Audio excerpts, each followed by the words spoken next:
ওইসে থামো চুপ। চুপ করে কথা কেন?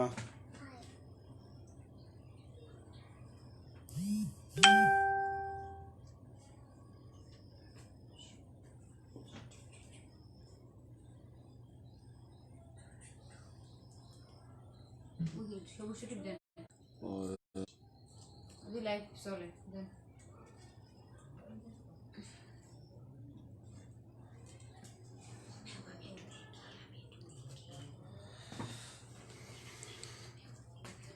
আসসালামু আলাইকুম, কেমন আছেন আপনারা? অবশ্যই ভালো আছেন। আজ আপনাদের সামনে আমি হাজির হয়েছি বাংলা ব্যাকরণের আর একটি টপিক নিয়ে, সেটি হলো বাক্য। খুলনা বিসিএস কনফিডেন্স খুলনা শাখার উদ্যোগে এই ক্লাসটি হচ্ছে। যারা আজকে এই ক্লাসে অংশগ্রহণ করেছেন তাদেরকে সবাইকে অসংখ্য ধন্যবাদ। আমরা এই বাক্য প্রকরণটা আমরা বিসিএস পরীক্ষার একটা সিলেবাসের অন্যতম অংশ। ব্যাংক নিয়োগ পরীক্ষা, প্রাইমারি শিক্ষক নিয়োগ, যে কোনো পরীক্ষা এখান থেকে প্রশ্ন আসে। আমরা মনে করি এই বাক্য প্রকরণটা সহজ, অথচ এইটাই বিসিএস পরীক্ষায় 1 মার্ক আমাদের হাত থেকে ছুটে যায়। আমরা যারা বাংলা অনার্স মাস্টার্স কমপ্লিট করেছি তারাও এই 1 মার্ক তাদের হাত থেকে চলে যায়, কারণ প্রশ্নগুলো বারবার প্রতি বছর ঘুরিয়ে ঘুরিয়ে আসে। এবং আপনি যেটা পড়ে যাবেন না, এই বাক্যটা আপনি মুখস্থ করলে চলবে না। মূল নিয়মটা যদি জানেন, পরীক্ষায় যেভাবেই ঘুরিয়ে আসুক আপনি পরীক্ষা উত্তর করে আসতে পারবেন। আর যদি আপনি কোনো বই মুখস্থ করেন হুবহু বাক্য, যেই বাক্যটা এবার আসছে আবার মনে হয় আসতে পারে, কিন্তু না, প্রশ্নকর্তারা চালাক। যেমন বিশেষ পরীক্ষার ছিল মা ছিল না বলে কেউ তার চুল বেঁধে দেয়নি, এটি কোন ধরনের বাক্য? কেউ দিয়েছিল সরল, কেউ বলল জটিল। পরীক্ষার হলে একটা দ্বন্দ্ব লেগে যায় যে ভাই আপনি কি দিছেন, আপনি কি দিছেন। এইরকম প্রশ্নগুলো বানিয়ে দেয়, যে কোনো একটা গানের লাইন উঠিয়ে দেয়, কোনো কবিতার লাইন উঠিয়ে দেয়, যেভাবে পারে প্রশ্নকর্তারা এখান থেকে ঘুরায়। আর আমরাও এই অংশটায় ফাঁদে পা দিই, কারণ আমরা এই অংশটা পড়ি না, জানি এটা অবশ্যই পারি। কিন্তু দেখেন, আসলে ক্লাসটা করেন, ইনশাল্লাহ ভালো লাগবে। আর যদি আপনাদের কোনো সমস্যা থেকে থাকে অবশ্যই আমাকে জানাবেন। সবাইকে স্বাগত জানাচ্ছি আজকে ক্লাসে অংশগ্রহণ করার জন্য। আবারও ধন্যবাদ জানাই বিশেষ কনফিডেন্স খুলনা রয়্যাল মোড় শাখাকে। এটা রয়্যাল, অবশ্যই এখানে একটা রাজকীয় ব্রাঞ্চ। বিশেষ কনফিডেন্সের আমাদের যতগুলো ব্রাঞ্চ আছে তার ভিতরে অন্যতম একটা ব্রাঞ্চ হলো খুলনা ব্রাঞ্চ। তাই খুলনা ব্রাঞ্চের ছাত্রছাত্রীদের আমি অসংখ্য ধন্যবাদ জানাই আজকে ক্লাসটি করার জন্য। অবশ্যই আপনারা আমার সাথে থাকবেন। শুরু করতেছি আজকের ক্লাস, বাক্য। টপিকটা আসলে বাক্য, ইংরেজির সাথে কিন্তু মিল আছে। বাক্য ইংরেজিতে বলা হয় সেন্টেন্স। এই সেন্টেন্স ইংরেজিতেও যেরকম বাংলায়ও কিন্তু সেই রকম, কিন্তু পার্থক্য একটুই, সাবজেক্ট ভার্ব অবজেক্ট। এটা হলো ইংরেজি, আর এখানে কি সাবজেক্ট অবজেক্ট ভার্ব, এটাই শুধু পার্থক্য। তাহলে বাক্যর একটা নবম দশম শ্রেণী একটা সংজ্ঞা আছে, যথা বিন্যস্ত পদসমষ্টি দ্বারা যদি সম্পূর্ণভাবে মনের ভাব ব্যক্ত করা যায় তবে তাকে বাক্য বলে। তা বাক্য কিভাবে তৈরি হয় আমরা জানি, মুখ নিঃসৃত অর্থপূর্ণ আওয়াজকে বলা হয় ধ্বনি। কথাটা কি বললাম? মুখ নিঃসৃত বা কণ্ঠ নিঃসৃত অর্থপূর্ণ আওয়াজকে বলা হয় ধ্বনি। এই আমরা জানি এই ধ্বনির লিখিত রূপটাকে কি বলা হয়? বর্ণ। এই বর্ণগুলা সুন্দর করে সাজিয়ে একটার পর একটা সাজিয়ে তৈরি করা হয় শব্দ, এবং এই শব্দগুলো সাজিয়ে সুন্দর মতো তৈরি করা হয় একটি বাক্য। তাই আবার আমি কথাটা কি বললাম, যথাবিন্যস্ত পদসমষ্টি দ্বারা যদি সম্পূর্ণভাবে বক্তার মনের ভাব ব্যক্ত করা যায় তবে তাকে বাক্য বলে। তার বাক্যের সংজ্ঞাটা আমরা জানলাম। একটি বাক্যের প্রধানত কয়টি অংশ থাকে? আমরা জানি একটি বাক্যের প্রধানত দুটি অংশ থাকে। সবাই জানি আমরা, একটা হলো উদ্দেশ্য আর একটা হলো বিধেয়। একটা হলো একটি বাক্যের দুটি অংশ, একটা হলো উদ্দেশ্য আর একটি হলো বিধেয়। তাহলে উদ্দেশ্য কি আর বিধেয় কি আমরা একটু দেখি। যদি আমরা বলি, কি বললাম, ডক্টর সাবরিনা পায়ে হেঁটে জেলখানায় গেল। জেলখানায় গেল। এই একটা বাক্য, এই বাক্যের সাবজেক্ট কি? ডক্টর সাবরিনা। এ হলো বাক্যের সাবজেক্ট। এ কি করলো? পায়ে হেঁটে জেলখানায় গেল। এখন এই ডক্টর সাবরিনা এটাই হলো উদ্দেশ্য এই বাক্যের। এটাই কি? এই সাবজেক্টটাই বলা হয়, এটাই হলো বাক্যের উদ্দেশ্য। এখন এই উদ্দেশ্য সম্পর্কে যা কিছু বলা হলো এর টোটালটাই হবে বিদেহ। যেমন পায়ে হেঁটে জেলখানায় গেল, এই টোটালটা এটাকে বলা হয় বিদেহ। অর্থাৎ উদ্দেশ্য সম্পর্কে যা কিছু বলা হবে সবই কি? বিদেহ। এখন সে যদি জেলখানায় বসে নামাজ পড়তে চায়, আপনার কাছে কোরআন তিলাওয়াত করতে চায়, ভাত খেতে চায়, যা চাইবে সবই কি? বিদেহ। অর্থাৎ সাবজেক্ট বা উদ্দেশ্য সম্পর্কে যা কিছু বলা হবে সবই কি? বিদেহ। তার মানে আমরা একটা বাক্যের উদ্দেশ্য জানলাম এবং বিদেহ জানলাম। সহজ কথা, একটা বাক্যের দুটি অংশ থাকে, একটা হলো উদ্দেশ্য আর একটা হলো বিদেহ। আবার বললাম, এই যে সাবজেক্ট এটাকেই বলা হয় উদ্দেশ্য, আর এই সাবজেক্ট বা উদ্দেশ্য সম্পর্কে যা কিছু বলা হবে সবই হলো বিদেহ। ডক্টর সাবরিনা পায়ে হেঁটে জেলখানায় গেল, এখানে ডক্টর সাবরিনা কি? উদ্দেশ্য। পায়ে হেঁটে জেলখানায় গেল, এতটুকু কি? বিদেহ। আশা করি বুঝতে পেরেছেন। এবারে আমরা শিখবো যেখান থেকে পরীক্ষায় প্রশ্নগুলা ঘুরায়। পরীক্ষায় প্রশ্নগুলা ঘুরায়, যেমন একটি সার্থক বাক্যের কয়টি গুণ থাকা আবশ্যক, এটা কিন্তু পরীক্ষা আসে। আপনারা বলেন এটা কোনো ব্যাপার, এটা তো ইজি। আমি যদি এখন বললাম যে আপনার খাতায় লিখুন একটি সার্থক বাক্যের কয়টি গুণ থাকা আবশ্যক, শতকরা 80% মানুষ পারবেন না। আপনি যতই অনার্স মাস্টার্স কমপ্লিট করুন, 80% মানুষ কিন্তু ভুল করবেন। তিনটা বানান, আকাঙ্ক্ষা, আসক্তির, যোগ্যতা, এই তিনটা বানান 80% মানুষ ভুল করে, শিক্ষিত মানুষ। এজন্যই কিন্তু প্রশ্নকর্তারা বিশেষ পরীক্ষায় এবং বিভিন্ন চাকরি পরীক্ষায় এখান থেকে প্রশ্ন ধরে, এবং ইউনিভার্সিটি ভর্তি পরীক্ষাও কিন্তু এখান থেকে প্রশ্ন ধরে যে একটি সার্থক বাক্যের কয়টি গুণ থাকা আবশ্যক। ওই তারা ধরে আসলে কোনটা? ওই আকাঙ্ক্ষা বানানটা আর আসক্তি বানানটা। তা আমরা এবার একটু দেখি একটি সার্থক বাক্যের 3টি গুণ থাকা আবশ্যক।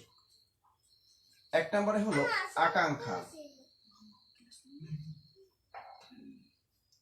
এই হলো আকাঙ্ক্ষা বানানটা, সরেয়া কয়েকটা ও আর একটা হলো ক্ষিয়। এই হলো আকাঙ্ক্ষা বানান। এই বানানটাই বিভিন্ন বিশেষ এবং চাকরি পরীক্ষায় দেয়। আকাঙ্ক্ষা বানানটা ভালো করে খেয়াল রাখেন। সরে আ, এই কয়াকারে কা, উমো আর হলো ক্ষিয়, এই হলো আকাঙ্ক্ষা বানান, মনে থাকে জানো। তাহলে এক নম্বর হলো আকাঙ্ক্ষা। একটি সার্থক বাক্যে 3টি গুণ বা বৈশিষ্ট্য থাকা আবশ্যক। এক নম্বরে আকাঙ্ক্ষা, 2 নম্বরে আকাঙ্ক্ষা আসক্তি, এই হলো আসক্তি বানান। অনেকে কি করছেন? অনেকে কিন্তু খাতায় লিখে ফেলছেন অলরেডি আসক্তি। কথাটা কিন্তু আসক্তি না, কথাটা হলো আসক্তি, ত যুক্ত আসক্তি, মনে থাকে জানো। তার আকাঙ্ক্ষা আসক্তি, অনেকে আসক্তি বা অনেক বইও আসক্তি বানানটা এভাবে দেয়া আছে। এই আসক্তি না, এটা হলো মাদকাসক্তি। এই আসক্তি কিন্তু হবে না।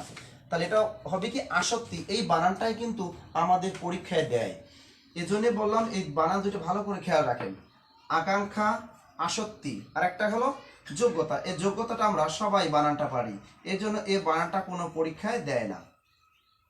তাহলে একটি সার্থক বাক্যের 3টি গুণ বা বৈশিষ্ট্য থাকা আবশ্যক। আকাঙ্ক্ষা, আকাঙ্ক্ষাটা কি? আমরা সবাই জানি বাক্যের এক পদের পর অন্য পদের শোনার যে ইচ্ছা, সেটাই কি? আকাঙ্ক্ষা। আবার কি বললাম? বাক্যের এক পদের পর অন্য পদ শোনার যে ইচ্ছা, তাকে বলা হয় আকাঙ্ক্ষা। যেমন যেমন তুমি আসলে, কথাটা কি বললাম? তুমি আসলে, এটা আপনার ভিতরে কি আকাঙ্ক্ষা জাগলো না? হ্যাঁ, তুমি আসলে এই কথাটা বললে কিন্তু বাক্যটা পূর্ণাঙ্গ একটা বাক্য হয়নি, বাক্যটা কি নেই? আকাঙ্ক্ষা নেই। তাই এই তুমি আসলে কথাটা দ্বারা পূর্ণ মনোভাব ব্যক্ত করা যায় না। তাই বলতে হবে কি?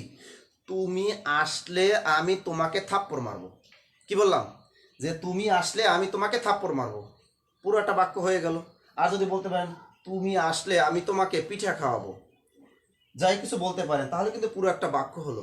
এরকম একটা বাক্য আপনাদের দিয়ে দিবে, তুমি আসলে এই বাক্যটার ভিতরে বাক্যের কোনটির অভাব রয়েছে, তার মানে এখানে আপনি উত্তর ঠিক দিয়ে আসবেন আকাঙ্ক্ষার অভাব রয়েছে। এরপরে চলে যায় আসক্তি। পরীক্ষায় আসে যে আসক্তি শব্দের অর্থ কি, এটাও কিন্তু আসে। তাহলে আসক্তি শব্দের অর্থটাও লিখে রাখেন। আসক্তি শব্দের অর্থ হলো নৈকট্য, নৈকট্য বা মিলন। আসক্তি শব্দের অর্থ নৈকট্য বা মিলন অথবা পারস্পরিক সংযোগ। আর একটা আছে পারস্পরিক সংযোগ, পারস্পরিক সংযোগ। তাহলে কি লিখলাম? আসক্তি শব্দের অর্থ, এটা কিন্তু পরীক্ষা আসছে, অনেকগুলো পরীক্ষা আসছে কিন্তু। আসক্তি শব্দের অর্থ কি? আসক্তি শব্দের অর্থ হলো নৈকট্য বা মিলন বা পারস্পরিক সংযোগ। এটা কিন্তু একেবারে মুখস্থ করতে হবে। আসক্তি শব্দের অর্থ কি? নৈকট্য, মিলন বা পারস্পরিক সংযোগ। এখন এর সংজ্ঞাটাও কিন্তু আসে যে বাক্যের অর্থ সংগতি রক্ষার জন্য সুশৃঙ্খল পদবিন্যাসের নাম কি? এটা কিন্তু পরীক্ষায় আসে। কি আবার বলি? বাক্যের অর্থ সংগতি রক্ষার জন্য সুশৃঙ্খল পদবিন্যাসের নামই হলো আসক্তি। এই সংজ্ঞাটা মুখস্থ করতে হবে আপনাদের। তার সংজ্ঞাটা আমাদের নবম দশম শ্রেণীর বইয়ে কিন্তু দেয়া আছে। বাক্যের অর্থ সংগতি রক্ষার জন্য, বাক্যের অর্থ সংগতি রক্ষার জন্য সুশৃঙ্খল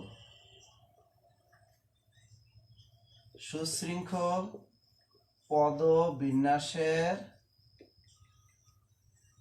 নামই কি? নামই হলো আসক্তি। তাহলে বাক্যের অর্থ সংগতি রক্ষার জন্য সুশৃঙ্খল পদবিন্যাসের নামই হলো আসক্তি। এই জিনিসটা কিন্তু একেবারে মুখস্থ। এই সংজ্ঞাটা নবম দশম শ্রেণী বইয়ে আছে আমাদের বোর্ড বইয়ে। সেখান থেকে আপনারা এই সংজ্ঞাটা পড়ে নেবেন যে বাক্যের অর্থ সংগতি রক্ষার জন্য সুশৃঙ্খল পদবিন্যাসের নামই হলো কি? আসক্তি। সংজ্ঞাটা মুখস্থ করতে হবে, পরীক্ষা আসে কিন্তু হুবহু সংজ্ঞাটা। তাহলে এখন আমরা দেখলাম এইটা আসলে এই কথাটার অর্থটা কি। অর্থাৎ আপনি একটা বাক্য লিখবেন, সেটা অবশ্যই সাবজেক্ট ভার্ব অবজেক্ট বা সাবজেক্ট অবজেক্ট ভার্ব যেটা বাংলায় আমরা বলি, সেটা কিন্তু ঠিক রাখতে হবে। অর্থাৎ ধারাবাহিকতা বজায় রাখতে হবে। উল্টাপাল্টা বললে কিন্তু হবে না। যেমন আমরা যদি একটা বাক্য বলি, একটা বাক্য বললাম, আমি রোজ পার্কে যাই। কথাটা কি বললাম? আমি রোজ পার্কে যাই। এটা কিন্তু সুন্দর একটা বাক্য, একেবারে একটা যথাবিন্যস্ত পদবিন্যাস একটা সম্পূর্ণ দেয়া আছে, সাবজেক্ট অবজেক্ট ভার্ব সবই ঠিক আছে, কোনো সমস্যা নেই। কিন্তু যখনই এই বাক্যটার ভিতরে উল্টাই পাল্টাই একটু লিখবো, তাহলে সেখানে আসক্তির ঘাটতি হবে। যেমন এটা যদি বলি যে রোজ, তারপর কি লিখি? রোজ পার্কে আমি যাই। এই বাক্যটা কিন্তু হলো না, রোজ পার্কে আমি যাই। কিন্তু কথাটা বললে কিন্তু অন্যজনে বুঝতে পারতেছে, বাট কিন্তু এটা একটা সার্থক বাক্য হয়নি। কারণ কি? এই বাক্যের ভিতরে সাবজেক্ট অবজেক্ট ভার্ব কিন্তু ঠিক মতো সাজানো হয়নি। অর্থাৎ বাংলা বাক্যের যে গঠন, সেটা কিন্তু সাজানো হয়নি। তাহলে দেখেন, তাহলে লিখতে হবে কি? এইরকম একটা বাক্য উল্টাই পাল্টাই আপনারা দিয়ে দিবে পরীক্ষা হলে, বলবে এই বাক্যটিতে কিসের অভাব আছে? আকাঙ্ক্ষা, আসক্তি না যোগ্যতা? তখন আপনি দেখবেন যে বাক্যটা তো ঠিক নাই, কারণ সাবজেক্ট বসবে আগে। তাহলে আপনি দেখলেন যে উল্টোই পাল্টে দেয়া আছে, তার মানে এটা কিসের, এখানে কিসের অভাব হয়েছে? এখানে আসক্তির অভাব রয়েছে। এরপরে আমরা চলে যাব যোগ্যতা। তাহলে যোগ্যতাটা কি? বাক্যের অর্থগত ও ভাবগত মিল বন্ধনের নাম হলো যোগ্যতা। এই সংজ্ঞাটাও কিন্তু পরীক্ষা আসে যে বাক্যের অর্থগত ও ভাবগত মিল বন্ধনের নাম কি? আকাঙ্ক্ষা না আসক্তি না যোগ্যতা? তাহলে বাক্যের অর্থগত এবং ভাবগত মিল বন্ধনের নাম হলো যোগ্যতা। তা লিখতে পারি আমরা বাক্যস্থিত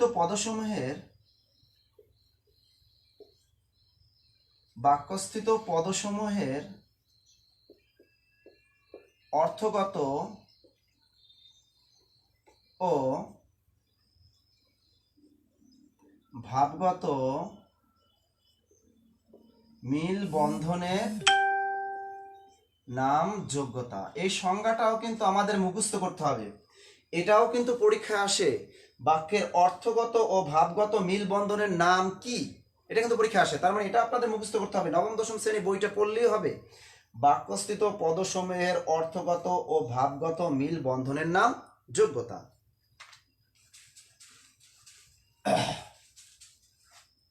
তাহলে এই সংজ্ঞাটা আমরা জানলাম। তাহলে একটা উদাহরণ দেই। আমরা যদি বলি কর্দমাক্ত আকাশ আর মেঘমুক্ত মাঠ, শুনতে যতই ভালো হোক না কেন এটা কিন্তু কোনো সার্থক বাক্য হলো না। কেন হলো না আমি একটু বলে দিচ্ছি। কি বললাম? কর্দমাক্ত আকাশ, কর্দমাক্ত আকাশ আর মেঘমুক্ত মাঠ, এটা কি কোনো সার্থক বাক্য হলো? পরীক্ষায় দিয়ে দিবি এরকম একটা বাক্য, বলবে এই বাক্যটির ভিতরে কিসের অভাব রয়েছে? আকাঙ্ক্ষা, না আসক্তি, না যোগ্যতা? আপনি তখন ভাববেন যে আসলে বাক্যটা তো অনেক সুন্দর, রোমান্টিক একটা বাক্য, ভিতরে ভেজাল আছে। কি ভেজাল? কর্দমাক্ত আকাশ আর মেঘমুক্ত মাঠ।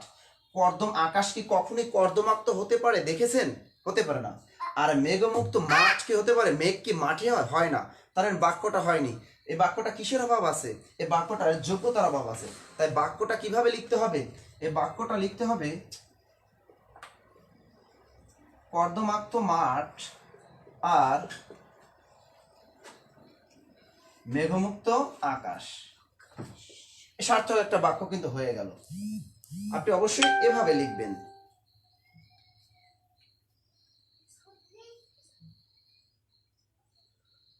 তাহলে আমরা শিখে গেলাম কিন্তু আকাঙ্ক্ষা, আসক্তি, যোগ্যতা। তাহলে কতটুকু এখান থেকে পড়তে হবে, কতটুকু গুরুত্বপূর্ণ আমি কিন্তু দেখিয়ে দিলাম। তারপরে একটু উল্লেখ করতেছি। দেখেন, তথ্য মন্ত্রণালয়ের চাকরি পরীক্ষা এসেছিল একটি সার্থক বাক্যের কয়টি গুণ থাকা আবশ্যক। তারপরে শ্রম মন্ত্রণালয় এসেছিল বাক্যের অর্থসঙ্গতি রক্ষার জন্য সুশৃঙ্খল পদবিন্যাসের নাম কি। এরপরে আসছিল বিভিন্ন চাকরি পরীক্ষা, এখান থেকে অনেকগুলো প্রশ্ন কিন্তু আসছে। অতএব এটা আপনারা আশা করি বুঝতে পেরেছেন। এখন আমরা শিখব একটা যোগ্যতা, একটা বাক্য আরও কতিপয় কারণে তার যোগ্যতা হারাতে পারে। তার ভিতরে অন্যতম একটা হলো গুরুচণ্ডালী দোষ। হ্যাঁ, আমি জানি পরীক্ষার হলে এই গুরুচণ্ডালী নিয়ে কত চণ্ডালে পড়েছেন, অনেকেই সেটা ভাবেন যে কতবার এটা ভুল করেছেন। যে গুরুচণ্ডালী দোষটা কি, এটা নিয়ে অনেকে বিপদে পড়ি আমরা পরীক্ষার হলে। তাই আজকে আমরা শিখব গুরুচণ্ডালী দোষ, কিভাবে সহজভাবে আমরা এটা শিখতে পারি।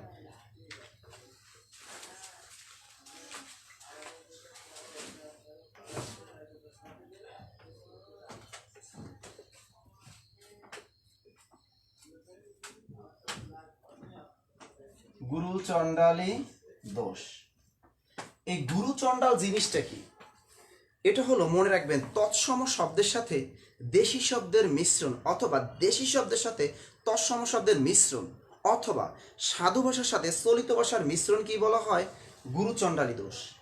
তাহলে কথাটা কি বলেছি? তৎসম শব্দের সাথে দেশি শব্দের মিশ্রণ। কথাটা কি বললাম?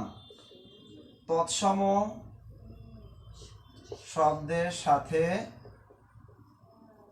দেশি শব্দের মিশ্রণ, এটা কিন্তু পরীক্ষা আসে যে তৎসম শব্দের সাথে দেশি শব্দের মিশ্রণকে কি বলা হয়?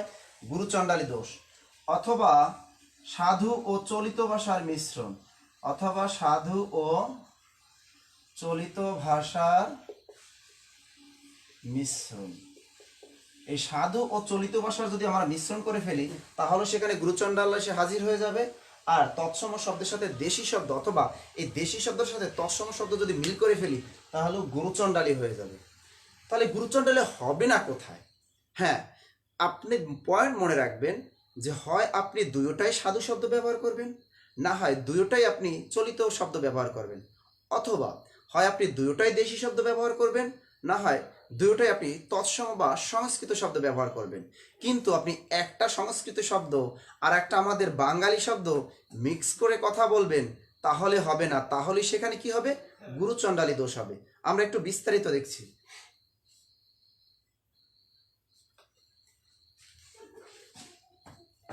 আমরা এক পাশে লিখব গুরুচণ্ডালী দোষ, আর এক পাশে লিখব গুরুচণ্ডালী মুক্ত। গুরুচণ্ডালী মুক্ত, এখানে লিখলাম গুরুচণ্ডালী মুক্ত, আর এ পাশে লিখব গুরুচণ্ডালী দোষ। গুরুচণ্ডালী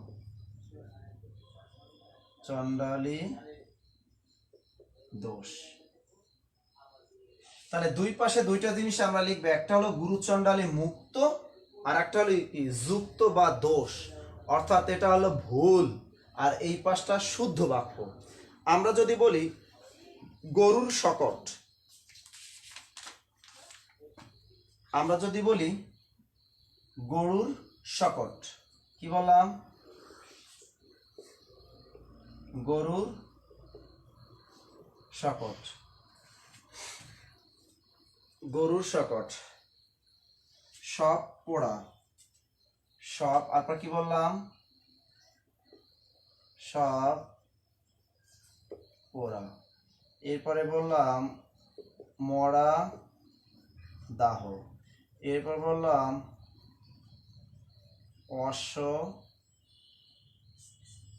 অশ্ব গাড়ি, ঠিক আছে। আবার এই পাশে বললাম গরুর গাড়ি, এরপরে বললাম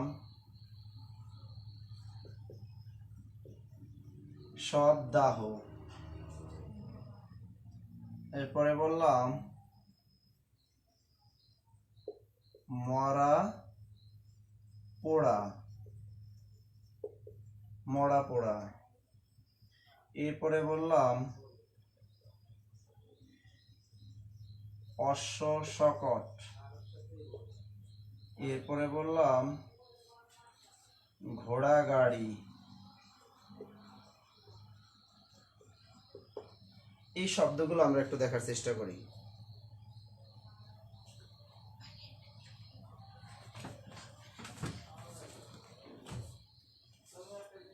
আমরা যদি বলি ঘোড়া শকট, আচ্ছা যাই হোক, এই যে কয়টা লিখলাম এই কয়টা বুঝলেই হবে, এইগুলোই বিভিন্ন পরীক্ষায় ঘুরিয়ে ঘুরিয়ে আসে। আমি কথাটা কি বলেছিলাম যে আপনি এটা চোরামি বুদ্ধি কিন্তু দুই ভাবে আছে, আমি দুই ভাবে শিখিয়ে দিচ্ছি, একভাবে খেয়াল করেন। গরু, এই যে গরু বানানটা কিন্তু এখন আবার গয় ওকারে গো রয় রস্যুকার রু, গরু হয়ে গেছে। এই বানানটা কিন্তু, এই গরু বানানটা একটু খেয়াল করেন, গরু বানান, এই গো অর্থ গরু, এই গরু বানানটা কিন্তু এভাবেই ছিল।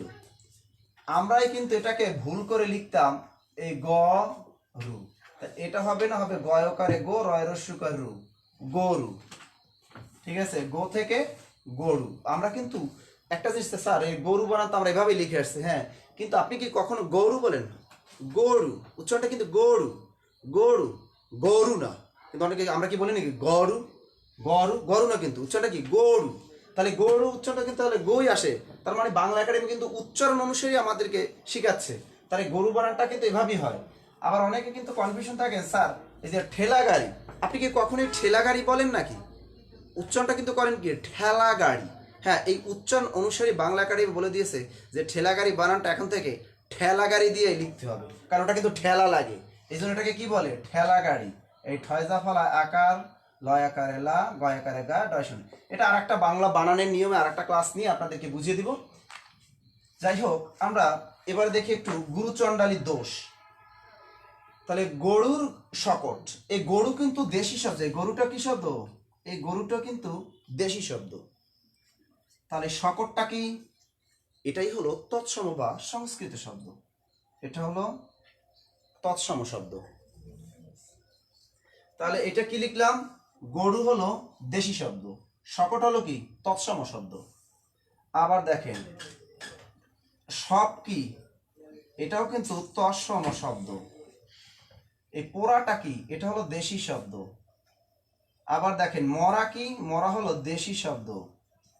তাহলে দাহ কি? দাহ হলো তৎসম শব্দ। আবার অশ্ব কি? এটা হলো তৎসম শব্দ। তাহলে গাড়ি কি? দেশি শব্দ। এই জিনিসটা আমি আবার একটু ভালো করে বুঝিয়ে দিচ্ছি, এই জিনিসটা ভালো করে খেয়াল রাখেন। আপনি যদি দেখেন স্যার আমি তো পরীক্ষার হলে বুঝি না কোনটা তৎসম শব্দ আর কোনটা দেশি শব্দ, আমি তো সেটাই জানি না স্যার, তাহলে কেমনে আমি গুরুচণ্ডালী দোষ ধরবো? অনেকের মনে কিন্তু প্রশ্নটা জেগেই গেছে। তাহলে চোরামি বুদ্ধি একটা আছে। আপনি দেখবেন কি যে দেখেন যে এখানে একটা মানুষের কথা চিন্তা করবেন, যে মানুষটা আনএডুকেটেড, পরীক্ষার হলে একটা চিন্তা করবেন কি যে একজন আনএডুকেটেড পার্সনের কথা চিন্তা করবেন, যে ওই ব্যক্তিটা এখানে কিন্তু সবসময় দুইটা ওয়ার্ড দেখা থাকবে, যে গরু একটা, শকট একটা, সব একটা, পোড়া একটা, মরা একটা, দাগা, দুইটা ওয়ার্ড দেখা থাকবে। যদি মনে করেন যে দুইটার অর্থ সবাই আমরা বুঝি, তাহলে সেখানে কোনো প্রবলেম নেই। আর যদি দেখেন দুইটা শব্দের ভিতরে একটা শব্দের অর্থ আমরা জানি আর একটা শব্দের অর্থ সব মানুষ জানে না, অর্থাৎ শিক্ষিত অশিক্ষিত মানুষ তারা জানে না, কিন্তু তাহলে কি হবে? গুরুচণ্ডালীর দোষ হবে। তাহলে এখানে দেখলেন গরু, গরু শব্দটার অর্থ কি? আমরা গরু সবাই জানি। আপনি একজন অশিক্ষিত মূর্খ মানুষের কাছেও যদি জিজ্ঞেস করেন, এই তুমি কি গরু চিনো, সে বলবে যে হ্যাঁ আমি গরু চিনি। কিন্তু আপনি যদি তাকে বলেন, এই তুমি কি শকট চিনো, সে কিন্তু চিনবে না।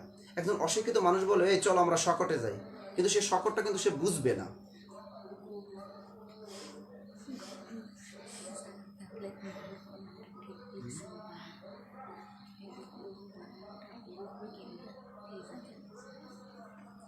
আচ্ছা তাহলে দেখেন এই যে গরু, তাহলে হ্যাঁ অনেকে লিখছেন স্যার গরু বানানো, এখন থেকে গরু বানানো এই গয়কারে গো, এই রয়রসুকার রু, এই গরু দিয়েই লিখতে হবে। এটাই বাংলা একাডেমি ফলো করতে হবে আমাদের।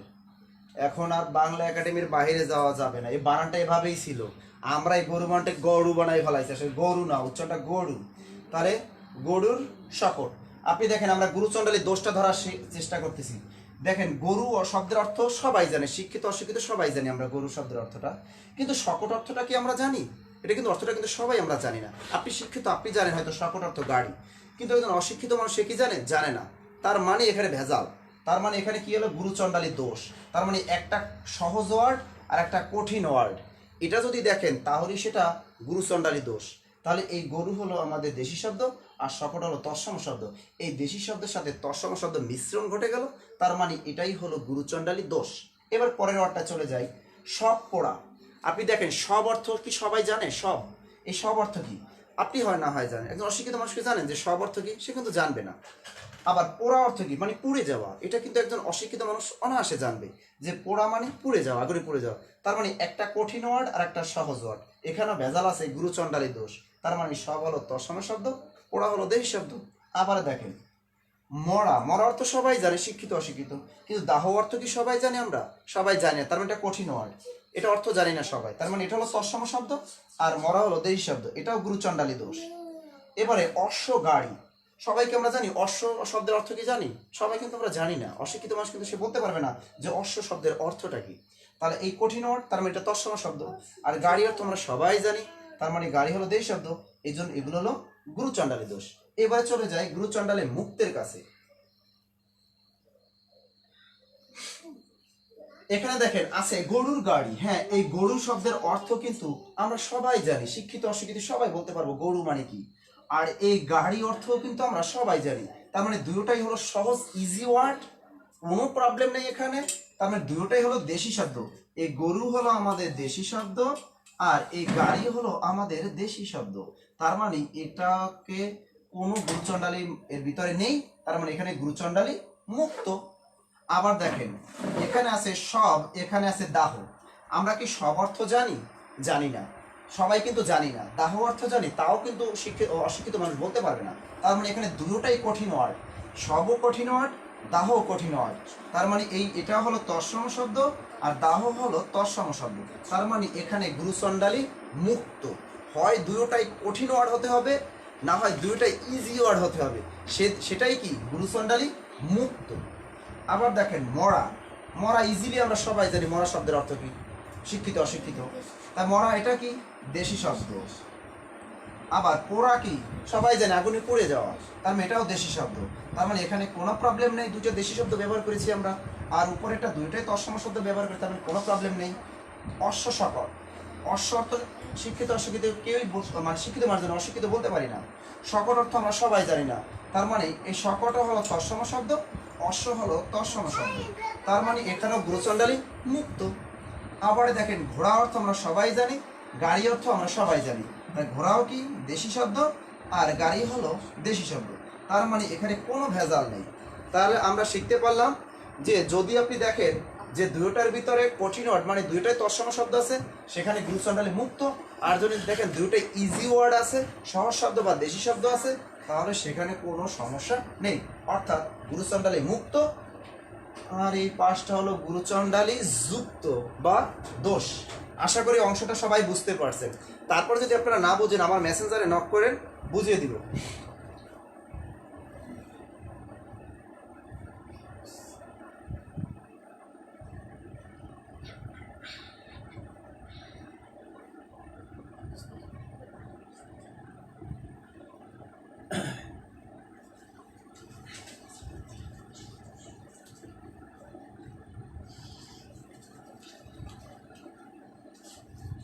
সবাইকে আবারও ধন্যবাদ জানাচ্ছি যারা কষ্ট করে আজকে ক্লাসটা করতেছেন, আমাদের সাথে যুক্ত আছেন।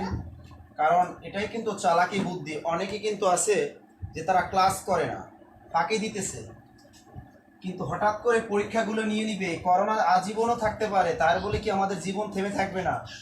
এই জন্য পড়াশোনা কিন্তু আমাদের চালিয়ে যেতে হবে। যারাই এখন গোপনে গোপনে পড়াশোনা চালিয়ে যাচ্ছে, যে কোনো পরীক্ষা নিয়ে নিবে হুট করে, তারাই কিন্তু পরীক্ষায় জয়লাভ করবে। যারা ফাঁকি দিতেছে তারাই কিন্তু ধরা খাবে, তখন চোখে অন্ধকার দেখবে। এবার আমরা শিখব গঠন অনুসারে বাক্যের শ্রেণী বিভাগ। তা আমরা জানি গঠন অনুসারে বাক্যকে 3 ভাগে ভাগ করা যায়। তাহলে গঠন অনুসারে শব্দ, বাক্য। গঠন অনুসারে বাক্য কত প্রকার? গঠন অনুসারে বাক্য হলো 3 প্রকার। এই জিনিসটাই পরীক্ষায়, বিশেষ পরীক্ষায় 1টা মার্ক এখান থেকে আসে এবং হাতছাড়া হয়ে যায়। সরল বাক্য, জটিল বাক্য, আর একটা হলো যৌগিক বাক্য। এখান থেকে পরীক্ষা কিভাবে ঘুরায় আমরা কিন্তু দেখবো। এই অংশটা ভালো করে খেয়াল রাখবেন। ইংরেজির সাথে হুবহু কিন্তু এখানে মিল আছে। ইংরেজিতে বলা হয় সিম্পল সেন্টেন্স, কমপ্লেক্স সেন্টেন্স, আর হলো কম্পাউন্ড সেন্টেন্স। এইটা হুবহু কিন্তু বাংলার সাথে ইংরেজির মিল আছে। তাই ইংরেজি যারা পারেন তারাও কিন্তু বাংলাটা পারবেন। তাহলে এবার আমরা শিখব গঠন অনুসারে বাক্যের শ্রেণী বিভাগ। 1 নম্বরে শিখবো আমরা সরল বাক্য।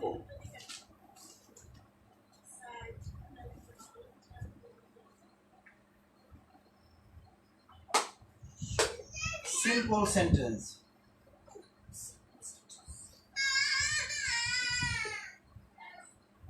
সরল বাক্য, এটা ভালো করে খেয়াল রাখেন। সরল বাক্য কাকে বলে? বইয়ে দেয় যে বাক্যে একটি মাত্র সাবজেক্ট এবং একটি মাত্র কি থাকে, ফাইনিট ভার্ব থাকে, তাকে সরল বাক্য বলে। আমরা জানি কিন্তু, হ্যাঁ, যে বাক্যে একটি মাত্র সাবজেক্ট এবং একটি মাত্র ফাইনিট ভার্ব থাকে তাকে সরল বাক্য বলে। এটাই কিন্তু আমরা জানি। সেম কিন্তু তার সরল বাক্য চেনার উপায় কেমনে চিনবেন? চেনার, সরল বাক্য চেনার উপায় 1 নাম্বার পয়েন্ট কি থাকবে? আপনি সাবজেক্ট হয়তো আইডেন্টিফাই নাও করতে পারেন বাক্যটার ভিতর থেকে, কিন্তু মনে রাখবেন অবশ্যই একটা সিম্পল সেন্টেন্স যত বড়ই হোক না কেন, খুলনা থেকে ঢাকা পর্যন্ত যদি হয় একটা বাক্য এবং তার ভিতরে যদি একটা সাবজেক্ট থাকে এবং একটা মাত্র সমাপিকা ক্রিয়া বা ফাইনিট ভার্ব থাকে, তাহলে কিন্তু সেটা সরল বাক্য। এখন আমাদের জানতে হবে, চেনার আগে একটু জানতে হবে তাহলে ফাইনিট ভার্বটা কি বা সমাপিকা ক্রিয়াটা কি, অসমাপিকা ক্রিয়া কি। এটা যদি আমরা না জানি তাহলে আমরা এই বাক্য জানবো না। অনেকে পারেন, যারা পারেন না তাদের জন্য দেখিয়ে দিচ্ছি সমাপিকা ক্রিয়া, অসমাপিকা ক্রিয়া, অর্থাৎ ফাইনিট এবং নন ফাইনিট ভার্ব। তাহলে সমাপিকা ক্রিয়া, সমাপিকা ক্রিয়া বা ফাইনিট ভার্ব, এই সমাপিকা ক্রিয়া ইংরেজিতে বলা হয় ফাইনিট ভার্ব। তা সে জিনিসটা কি আসলে? যেমন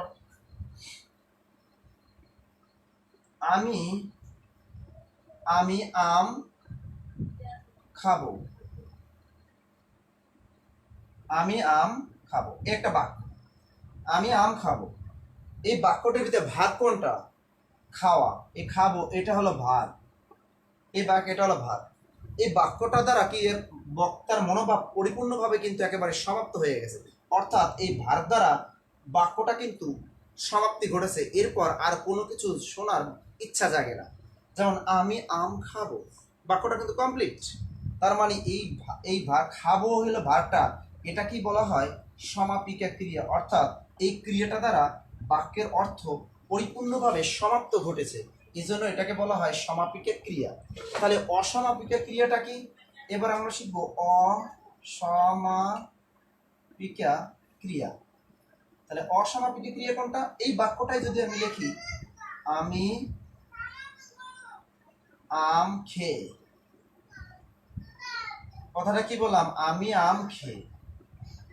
মনে কিন্তু আকাঙ্ক্ষা জেগে গেল, তীব্র আকাঙ্ক্ষা জাগলো যে আমি আম খেয়ে কি করব? আমি আম খেয়ে, আকাঙ্ক্ষা আছে কিন্তু। তার মানে এটা হলো অসমাপিকা ক্রিয়া। এই খেয়ে ক্রিয়াটা দ্বারা বাক্যের অর্থ পরিপূর্ণভাবে সমাপ্ত হয়নি। তার মানে এটা হলো আকাঙ্ক্ষাযুক্ত একটা বাক্য। এই বাক্যটা এখানে আমি আম খেয়ে, মনের ভাব ব্যক্ত করা গেল না পুরোটা, এই জন্য এটাকে বলা হয় অসমাপিকা ক্রিয়া, মানে নন ফাইনিট ভার্ব। শিখে গেলাম আমরা finite verb, non finite verb. এবারে শিখবো সরল বাক্য।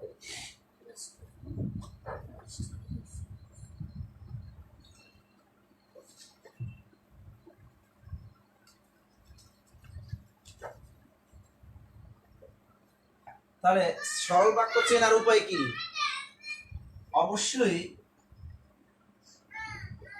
একটি মাত্র সাবজেক্ট থাকবে, অবশ্যই একটি মাত্র সাবজেক্ট বা কর্তা থাকবে। 2 নম্বর পয়েন্ট হলো অবশ্যই একটি মাত্র ফাইনিট ভার্ব থাকবে। কি থাকবে? অবশ্যই একটি মাত্র সমাপিকা ক্রিয়া, একটি মাত্র সমাপিকা ক্রিয়া থাকবে অথবা ফাইনিট ভার্ব থাকবে। এই পয়েন্টটাই শুধু মনে রাখেন, এটা না রাখলেও চলবে। সরল বাক্যের চেনার উপায় একটা পয়েন্ট মনে রাখেন, শুধু 2 নম্বর পয়েন্টটা মনে রাখবেন। সরল বাক্য মনে রাখবেন, একটা বাক্য যত বড়ই হোক না কেন বাক্যের মধ্যে আপনি ভার্ব খোঁজার চেষ্টা করবেন। যদি দেখেন একটাই মাত্র ফাইনিট ভার্ব বা সমাপিকের ক্রিয়া থাকে তাহলে টিক দিয়ে চলে আসবেন, ওটা কি? অবশ্যই সেটা সরল বাক্য।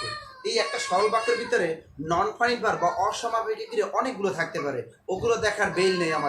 আমাদের দেখতে হবে যে সমাপিক ক্রিয়া একটা আছে কিনা। 2টা থাকলে কিন্তু হবে না, অবশ্যই মাস্ট একটা সমাপিকা ক্রিয়া থাকতে হবে, সেটাই হলো সরল বাক্য। তাহলে আমরা কি শিখবো? এটা অবশ্যই একটি মাত্র সমাপিকা ক্রিয়া থাকবে, এটাই হলো সরল বাক্য চেনার উপায়। এই একটা পয়েন্ট পরীক্ষা হলে শুধু মনে রাখবেন যে অবশ্যই একটি মাত্র সমাপিকা ক্রিয়া থাকবে। যেমন দেখি আমরা বিশেষ পরীক্ষায় 33তম বিশেষ পরীক্ষা আসছিল, মা ছিল না বলে কেউ তার চুল বেঁধে দেয়নি। 33তম বিশেষ পরীক্ষা আসছিল, মা ছিল না বলে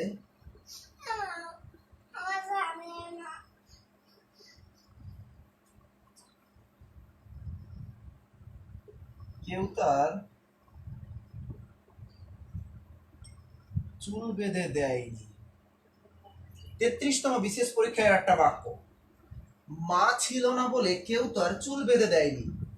এখন এই বাক্যটা দিয়েছিল, এই বাক্যটা কি সরল বাক্য, না জটিল বাক্য, নাকি যৌগিক বাক্য? এই প্রশ্নটি নিয়ে আমরা অনেকে কিন্তু দ্বিধাদ্বন্দ্বে পড়ে গিয়েছিলাম এই বিশেষ পরীক্ষাটা দিতে গিয়ে। তা আমরা দেখেন এই বাক্যটা কি হবে তাহলে? মা ছিল না বলে কেউ তার চুল বেঁধে, এখনো বাজারে অনেক বইয়ে এইটা দেয়া আছে জটিল বাক্যের উদাহরণ। আপনি সরল বাক্য চেনার উপায় কি? এই বাক্যের ভিতরে সাবজেক্ট খোঁজা কঠিন, সাবজেক্ট খোঁজার দরকার নাই। আমি চোরামি বুদ্ধি শিখাই দিছি কি, একটা মাত্র সমাপিকা, আপনি শুধু ভার্ব খোঁজেন যে এইটার বাক্যের ভিতরে ফাইনিট ভার্ব কোথায় কোথায় আছে। মা ছিল না বলে কেউ তার চুল বেঁধে দেয়নি, এই যে বেঁধে দেয়নি, চুল বেঁধে দেয়নি, এই যে বেঁধে দেয়নি, এটাই হলো সমাপিকা ক্রিয়া। দেখেন তো এই বাক্যে আর কোথাও সমাপিকা ক্রিয়া আছে কিনা?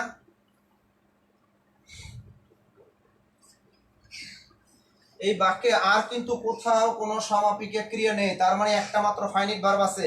100% এটা কি সরল বাক্য। এরপরে আমরা দেখি সহকারী প্রাথমিক শিক্ষক নিয়োগ পরীক্ষায় একটা প্রশ্ন আসছে। প্রাথমিক সহকারী শিক্ষক নিয়োগ পরীক্ষায় একটা প্রশ্ন আসছে, সেটা হলো মেঘ গর্জন করলে ময়ূর নৃত্য করে। মেঘ গর্জন করলে ময়ূর নৃত্য করে। কথাটা কি বললো? মেঘ গর্জন করলে ময়ূর নৃত্য করে। এটি কোন ধরনের বাক্য? আপনি কি খুঁজবেন? অবশ্যই ভার্ব খোঁজার চেষ্টা করেন। দেখেন ভার্ব আছে কয়টার ভিতরে? মেঘ গর্জন করলে ময়ূর, এই যে নৃত্য করা, ড্যান্সিং, নৃত্য করা, এটা হলো ফাইনিট ভার্ব বা সমাপিকা ক্রিয়া। কিন্তু মেঘ গর্জন করলে, এই যে করা, এটা কিন্তু নন ফাইনিট ভার্ব। মেঘ, এই যে গর্জন করা, মেঘ গর্জন করলে বলছে, কিন্তু মেঘ গর্জন করলে, এটা কিন্তু একটা আকাঙ্ক্ষা আছে এখানে। মেঘ গর্জন করলে, এটা কিন্তু ফাইনিট ভার্ব না, এটা হলো অসমাপিকা ক্রিয়া বা নন ফাইনিট ভার্ব, অসমাপিকা ক্রিয়া। তাহলে আমরা পেয়ে গেলাম যে মেঘ গর্জন করলে ময়ূর নৃত্য করে, এটা একটা মাত্র ফাইনিট ভার্ব আছে, তার মানে এটা কি? এটা হলো অবশ্যই সরল বাক্য। এরপরে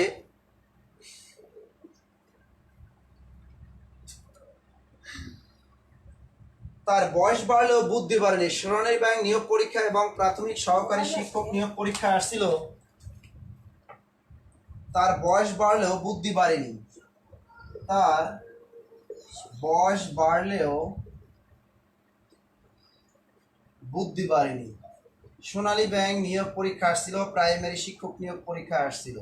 এটি কোন ধরনের বাক্য? আপনি তার বয়স বাড়লেও বুদ্ধি বাড়েনি, এখানে দেখেন তো ফাইনিট ভার্ব কোনটা? অবশ্যই পারতেছেন, কিন্তু তার বয়স বাড়লেও এটা কিন্তু নন ফাইনিট, বুদ্ধি বাড়েনি। এই যে বাড়েনি এটাই হলো সমাপিকা ক্রিয়া, তার মানে একটা মাত্র ফাইনিট ভার্ব আছে, তার মানে এটা হলো সিম্পল সেন্টেন্স। তারপর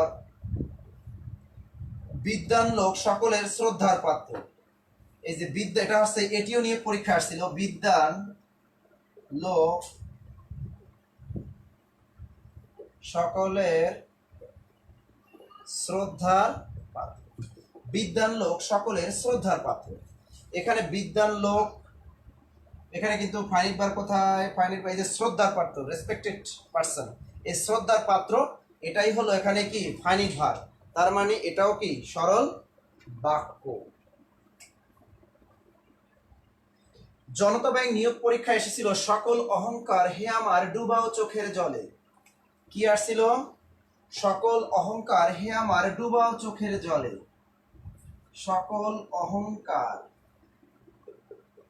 হে আমার ডুবাও চোখের জলে। এটা জনতা ব্যাংক নিয়োগ পরীক্ষা আসছিল, সকল অহংকার হে আমার ডুবাও চোখের জলে। এর ভিতরে ফাইনিট ভার্ব খোঁজার চেষ্টা করেন। সকল অহংকার হে আমার ডুবাও চোখে, এই যে ডুবাও, ডুবানো, এই হলো ডুবানো, এটাই হলো ফাইনিট ভার্ব, এটাই হলো ফাইনিট ভার্ব। তার মানে একটা মাত্র ফাইনিট ভার্ব আছে, এটাও কি বাক্য? সরল বাক্য। আমরা শিখে গেলাম সরল বাক্য। এরপরে আপনি আপনার কাছে যে বইগুলো আছে ওই বইগুলো প্র্যাকটিস করবে এবং জব সলিউশন আপনারা সলভ করবেন যখন, তখন দেখবেন যে কিভাবে কিভাবে এগুলা পরীক্ষা আসছে আর আপনি পারেন কিনা। এরপরে আমরা শিখব জটিল বা মিশ্র বাক্য।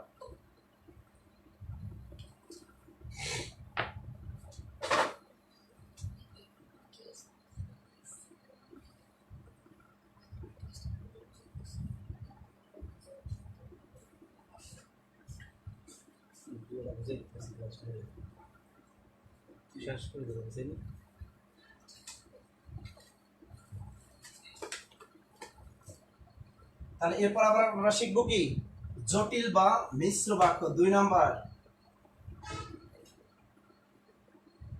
জটিল বা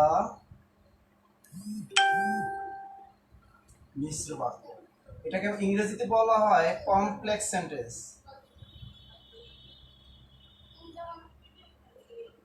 এই জটিল বা মিশ্র বাক্য এটা নিয়ে ভেজাল লাগে, প্রশ্নকর্তারা চালাক, খুঁটিনাটি বিষয়গুলো তুলে দেয়। যেমন যদি আমি একটা বাক্য বলি, বাক্যটা হলো যে যদি তুমি আসো তবে আমি যাব। বাক্যটা দেখেন কি, যদি তুমি আসো তবে আমি যাব, এই একটা বাক্য পরীক্ষার হলে দিয়ে দিবে। এটি কোন কিছুদিন আগে একটা চাকরির পরীক্ষায় কিন্তু এভাবে দিয়েছিল, একটা বাক্য দিয়ে বলছে এটা কি সরল বাক্য, জটিল বাক্য, মিশ্র বাক্য না যৌগিক বাক্য। তাহলে দেখেন, যদি তুমি আসো তবে আমি যাব, এটি কোন ধরনের বাক্য?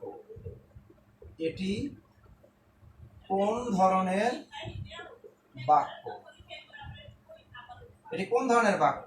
ক নাম্বারে অপশন দিয়ে দিবে সরল বাক্য, খ নাম্বারে দিয়ে দিবে জটিল, গ নাম্বারে দিয়ে দিবে মিশ্র, গ নাম্বারে দিয়ে দিল যৌগিক বাক্য। আপনাকে কিন্তু ভেজাল তারা মেরে দিয়েছে। কোথায় ভেজালটা মারছে? জটিলও আছে মিশ্রও আছে, কিন্তু আমরা তো জানি জটিল আর মিশ্র একই ধরনের বাক্য। কথাটা কিন্তু খেয়াল রাখেন, প্রথমে লিখছি কিন্তু জটিল, পরে লিখছি কিন্তু মিশ্র, তার মানে জটিল বা মিশ্র, তার মানে এখানে জটিলও আছে মিশ্রও আছে। আপনি প্রথমে বুঝতে পারলেন যে যদি তুমি আসো তবে আমি যাব, এটা হলো কন্ডিশনাল সেন্টেন্স, তার মানে এটা হলো কন্ডিশনাল সেন্টেন্স, তার মানে জটিল বাক্য। এটা আপনি প্রথমে আইডেন্টিফাই করতে পারলেন। এখন ভেজালটা লাগিয়েছে অপশন দিয়া, এখানে জটিলও আছে মিশ্র আছে, কোনটা ঠিক দিবেন? অনেকে মনে করে জটিল মিশ্র দে, মিশ্র মারি নাম্বার তো দিবি, আবার আরেকজনে মানলো কি জটিল মারছে, পাশে জিজ্ঞেস করে ভাই আপনি কোনটা দিয়েছেন, ভাই আমি জটিল মারছি, ভাই আপনি কোন দিয়েছেন, আপনি মারছেন মিশ্র। এই পরীক্ষা হলে কিন্তু এরকম দ্বন্দ্ব লেগে যাবে। আপনি নো চিন্তা, আপনি এইরকম কনফিউশন বসে থাকলে জটিলে টিক দিয়ে চলে আসবেন। কারণ আমরা কিন্তু পড়েছি জটিল বা মিশ্র বাক্য, তার মানে ওরা একটা চালাকি করছে। আপনি অনায়াসে টিক দিয়ে আসবেন, জটিল বাক্য কখনোই মিশ্রিত দিবেন না। অনেক সময় যদি অপশনে যদি এই জটিল না থাকে সেক্ষেত্রে আপনি মিশ্রতে টিক দিয়ে আসতে পারবেন। আবার অনেক সময় মিশ্র যখন না থাকে তখনও জটিলে টিক দিবেন। যখনই দেখবেন জটিল মিশ্র দুটোটাই দেওয়া আছে তখন আপনি জটিলে টিক দিয়ে আসবেন। এবার আমরা শিখি জটিল বা মিশ্র বাক্য। এই জটিল বা মিশ্র বাক্য চেনার উপায় আছে, সেগুলো আমরা জানি যে এই জটিল বাক্যগুলো এখানে চেনার উপায় হলো অবশ্যই এর ভিতরে দুটি ফাইনিট ভার্ব থাকবে। তাহলে জটিল বাক্য চেনার উপায়টা কি? এই জটিল বাক্য চেনার উপায় 1 নাম্বার পয়েন্ট হলো অবশ্যই দুটি ফাইনিট ভার্ব বা সমাপিকা ক্রিয়া থাকবে। অবশ্যই দুটি ফাইনিট ভার্ব বা সমাপিকা ক্রিয়া থাকবে, মাস্ট। আর সরল বাক্যে ফাইনিট ভার্ব কয়টা ছিল? একটা। আর এখানে থাকবে কয়টা? অবশ্যই দুইটা থাকবে, দুইটার অধিকে থাকতে পারে কিন্তু একটা থাকলে চলবে না। অবশ্যই ফাইনিট ভার্ব কয়টা থাকবে? দুইটা থাকবে, তার বেশিও থাকতে পারে। আর অসমাপিকা ক্রিয়া ওটার কোনো বেল নেই, যতগুলো থাকে থাক। তাহলে আমরা এটা একটা মাত্র টেকনিক শিখলাম, অবশ্যই দুটি সমাপিকা ক্রিয়া থাকবে। আর চেনার উপায়টা কি? 2 নম্বর পয়েন্ট, সাপেক্ষ সর্বনাম যুক্ত থাকবে। সাপেক্ষ সাপেক্ষ সর্বনাম যুক্ত থাকবে। সেটা অনেক সময় যুক্ত থাকতেও পারে আবার নাও থাকতে পারে। সেটা কি? সাপেক্ষ সর্বনাম।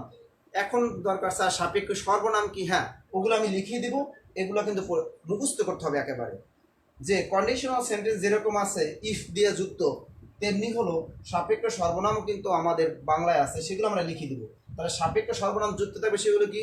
দুটি বাক্যের ভিতরে যে সে সাপেক্ষ সর্বনাম, যেমন যে, সে, যাহা, তাহা, যিনি, তিনি, যদিও, তবুও, যদি, তবে, বটে, কিন্তু,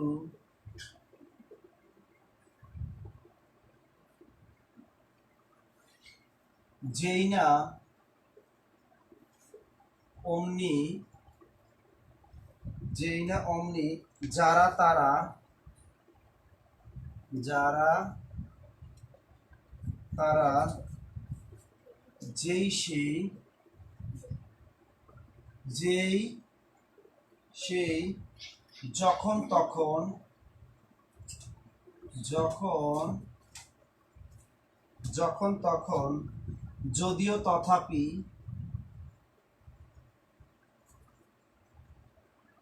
যদিও তথাপি, যা তা। তাহলে এগুলো কিন্তু সাপেক্ষ সর্বনাম। আরো আছে, সবগুলো আমি লিখে দিব। যে, সে, যাহা, তাহা, যিনি, তিনি, যদিও, তবুও, যদি, তবে, বটে, কিন্তু, যেই না অমনি, যারা তারা, যেই সেই, যখন তখন, যদিও তথাপি, যা তা। আরো আছে কিন্তু, যেহেতু, সেজন্য, আরো দু একটা আছে, যেহেতু, সেজন্য। সহজ কথায় এইগুলো কিন্তু আপনার কাছে যে বইগুলো আছে, আপনি বাজার থেকে টাকা দিয়ে কষ্ট করে কিনছেন, বইগুলো দেখবেন এগুলো দেয় না, এতগুলো দিবে না। তারা তারা কি করছে? নবম দশম শ্রেণীর ব্যাকরণ বইটা হুবহু নকল করে তারা দিয়ে রাখছে। যার জন্য আপনারা কিন্তু বাজার থেকে ব্যাকরণ বই কিনেন, ব্যাকরণ বুঝেন না। কেন বুঝেন না? নবম দশম শ্রেণীর বইটাই হুবহু নকল করে তারা লিখে রাখছে, যার জন্য আপনারা কিন্তু বুঝতে পারেন না। কিন্তু এই জন্য বললাম, এই সাপেক্ষ সর্বনামগুলো যদি কোনো বাক্যের ভিতরে দেখেন, ওই বাক্যটা অবশ্যই কি? জটিল বাক্য। জটিল বাক্য অবশ্যই একটা বাক্য আর একটা বাক্যের উপর ডিপেন্ডেন্ট থাকবে। এই বাক্যগুলো কি হবে? দুটি বাক্য থাকবে এবং দুটি বাক্য, একটা বাক্য আর একটা বাক্যের উপর নির্ভরশীল থাকবে। তাহলে আমরা জটিল বাক্য চেনার উপায়টা কি? অবশ্যই দুটি সমাপিকা ক্রিয়া থাকবে এবং অবশ্যই তার ভিতরে এইগুলা কি থাকবে? এই যে সাপেক্ষ সর্বনাম দ্বারা যুক্ত থাকবে। সেটা কতিপয় জায়গায় থাকতেও পারে, নাও থাকতে পারে। আবার সাপেক্ষ সর্বনামগুলো বলতেছি, যে, সে, যাহা, তাহা, যিনি, তিনি, যদিও তবুও, যদি তবে, বটে কিন্তু, যেই না অমনি, যারা তারা, যেই সেই, যখন তখন, যদিও তথাপি, যা তা, যেই জন্য, সেই জন্য, সেগুলোই হলো সাপেক্ষ সর্বনাম। যেমন আপনি এগুলো দিয়ে একটা বাক্য তৈরি করেন, যে সে, যেমন যে মেয়েটি গতকাল এসেছিল সে আমার কি, সে আমার বোন। কথাটা কি বললাম? যে মেয়েটি গতকাল এসেছিল সে আমার বোন। পরীক্ষার হলে দিয়ে দেবে এটি কোন ধরনের বাক্য, এটি কি সরল বাক্য না জটিল বাক্য। আপনি দেখেন এর ভিতর ভার খুঁজবেন, পরে আগে দেখবেন সাপেক্ষ সর্বনাম আছে কিনা। হ্যাঁ, এখানে আছে যে, আর তারপর আছে কি সে। তার মানে যে সে বাক্যটার ভিতরে আসে, তার মানে এটা জটিল বাক্য, টিক দিয়ে চলে আসবেন। তারপরও আইডেন্টিফাই করার চেষ্টা করতেছি, দেখেন এর ভিতর ভার্ব আছে কয়টা। যে মেয়েটি গতকাল এসেছিল, এই যে এসেছিল, এই একটা ফাইনিট ভার্ব, একটা ফাইনিট ভার্ব। সে আমার বোন, এই যে সে আমার বোন, হি ইজ মাই সিস্টার, এই হি ইজ মাই সিস্টার, এখানে কিন্তু ইজ ভার্বটা কিন্তু উজ্জ আছে, তার মানে এখানে কিন্তু অক্সিলারি ভার্বটা মেইন ভার্ব হিসেবে কাজ করছে, তার মানে এর ভিতরে একটা ফাইনিট ভার্ব উজ্জ আছে। তাহলে এটা সহজ কথা, এখানে ভার্ব না খুঁজলেও হবে। সহজ কথা মনে রাখবে, এখানে সাপেক্ষ সর্বনাম আছে যে আর সে আছে, এবং যে গতকাল এসেছিল এই বাক্যটা একটা বাক্য, এর উপর ডিপেন্ডেন্ট হয়ে গেল কোনটা, সে আমার বোন, তার মানে এটা হলো অবশ্যই জটিল বাক্য। এরকম আমরা বানাতে পারবো পর্যাপ্ত, যেমন যাহা তাহা, তুমি যাহা জানো তাহা ঠিকই বটে, যিনি গতকাল এসেছিলেন তিনি আমার পরিচিত, যদিও তবুও, যদিও তুমি কঠোর পরিশ্রম করো তবুও তুমি শান্তি পাবে না। এর মানে কি জটিল বাক্য। যদি তবে, যেমন যদি তুমি আসো তবে আমি যাব। এরকম এই প্রত্যেকটা দিয়ে আপনি কিন্তু জটিল বাক্য তৈরি করতে পারবেন। তাহলে এবার আমরা দেখি চাকরি পরীক্ষায় কোন কোন বাক্যগুলো আসছে।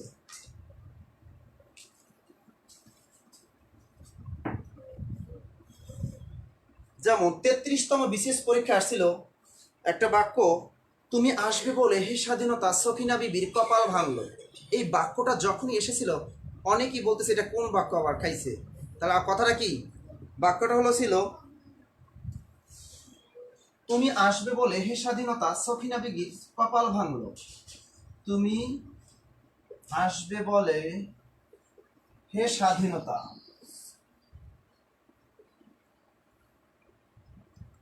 সখিনা বিবির কপাল ভাঙলো। এটা কোন ধরনের বাক্য? তুমি আসবে বলে হে স্বাধীনতা সখিনা বিবির কপাল ভাঙলো। অনেকে মনে করে এটা তো সরল বাক্য, বাক্যটা তো একেবারে সোজা, আসলে সহজ দেখলে হবে না। আবার মনে করতে হবে এটা তো জটিল বাক্য, কিন্তু আপনি কিন্তু জানেন না, এই ওরা চালাক, প্রশ্নকর্তারা চালাক, এর ভিতরে কিন্তু কোথাও সাপেক্ষ সর্বনাম দেয়নি। তার মানে আপনি যে সাপেক্ষ সর্বনামগুলো মুখস্থ করে ফেলছেন, ওরা চালাক, ওরা এই বাক্যটার ভিতরে দেয়নি। চোরামের বুদ্ধি আর একটা আছে, যদি দেখেন কোনো কবিতা লাইন এরকম উঠিয়ে দেয়, অধিকাংশ কিন্তু জটিল হয়ে যায় সেগুলা। আচ্ছা যাই হোক, এবার আমরা শুরু করি। এর ভিতরে আমরা সাপেক্ষ সর্বনাম খুঁজি, সাপেক্ষ সর্বনাম কোথাও নাই। এখন কি খুঁজতে হবে? খুঁজতে হবে এর ভিতরে ফাইনিট ভার্ব কয়টা আছে।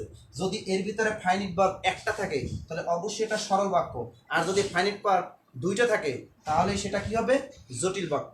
তাহলে আমরা দেখি ভার্ব খুঁজি। তুমি আসবে, এই একটা ভার্ব পাইলাম, ফাইনিট ভার্ব। অনেকে মনে মনে ভাবতেছেন তুমি আসবে স্যার, এটা তো নন ফাইনিট। না, ইউ উইল কাম, তুমি আসবে, ইউ উইল কাম, এই কাম হলো ফাইনিট ভার্ব, তার মানে এখানে তুমি আসবে, বাক্য কমপ্লিট, স্বাধীন বাক্য, কিন্তু এটা কমপ্লিট বাক্য, তুমি আসবে, তার মানে এটা হলো ফাইনিট ভার্ব, তার মানে এখানে অসমাপিকা ক্রিয়াটা কি, আসবে হলো সমাপিকা ক্রিয়া, এই ফাইনিট ভার্ব বা এটা হলো সমাপিকা ক্রিয়া।